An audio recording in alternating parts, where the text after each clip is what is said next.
Welcome to my shop again. This is part three. I intended to be only two, but we'll do part three here so you can see my sanding sequence on the bowl.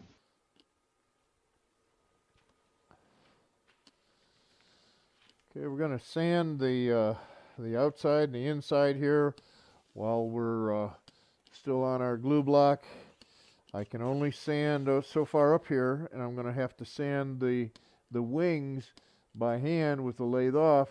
So I can only go so far up here with the sanding disc. Now here on the outside, when I was shear scraping, I can use pretty fine sandpaper here, probably about a 220 disc. And you notice that the sandpaper rotation is going up while the wood is going down, so I get a good abrasive.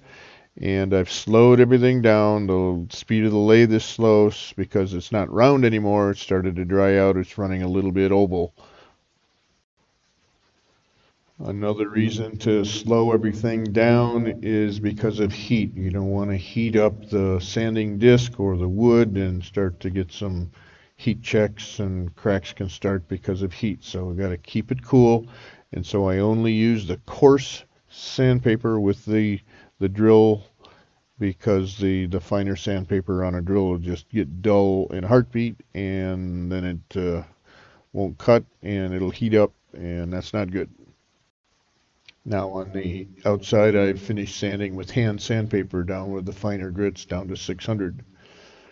And here on the inside now, I've got to use a little coarser grit sandpaper because there's a few little tool marks in here.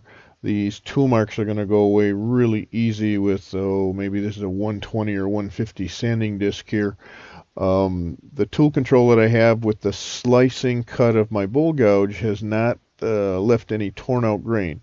So those little marks that you see right there in the middle of that bowl, they're going to sand away real easy compared to trying to sand out torn out grain.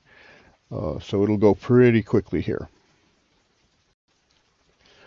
When I'm using the sanding discs, I'm pushing pretty firmly, but I've slowed everything down. I slowed the drill down. I slowed the lathe down so that the sanding disc won't heat up. But I'm putting a lot of pressure against it to make the abrasive cut nice and cleanly, and keep the sandpaper sharp. Change the pads. That small pad is doing a lot of work in a short period of time, so we can't expect it to stay sharp. It's going to get dull pretty quickly. Go from grit to grit. Don't skip grits. Never jump more than 1.5 times the previous grit, and get down to the finer grits. If you see any little imperfections, then go back to the previous grit and get it out. Now when I get out on the wing, I can use some of the power sanding disc to do that, but I'm going to slow everything down, clean it up. I lock the spindle.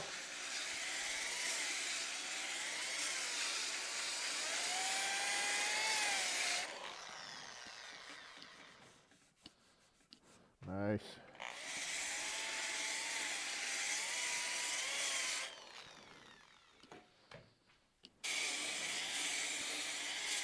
And my sanding disc is rotating that way off of the edge, so I don't roll over the edge.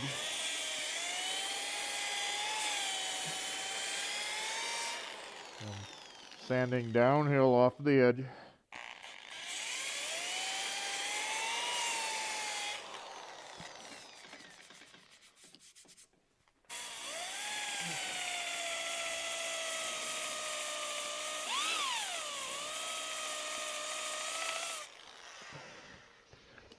I should have mentioned earlier, of course, that I've got my dust mask on and my hearing protection and my face shield on always, so that I'm protecting myself.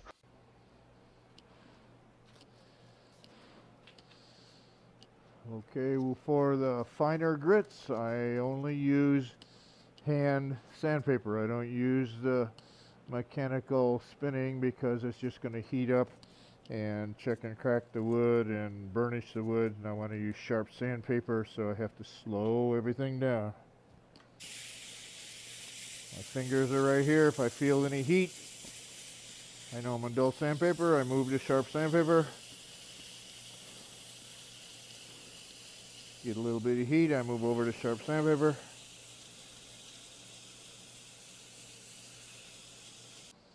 Okay, in the area right here that I need to sand by hand, I can't sand with the lathe running.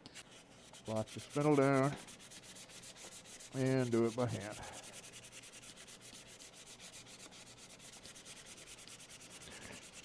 Throw the sandpaper away frequently. Just use sharp sandpaper. Keep moving your fingers to a sharp area. Keep it sharp. Don't use dull sandpaper that just burnishes and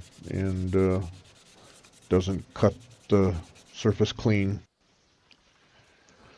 Going from grit to grit. Before we go to the next grit, I always go back and with the lathe on a little bit to meld any scratches that I've made with my hand scratches on the solid wood surface.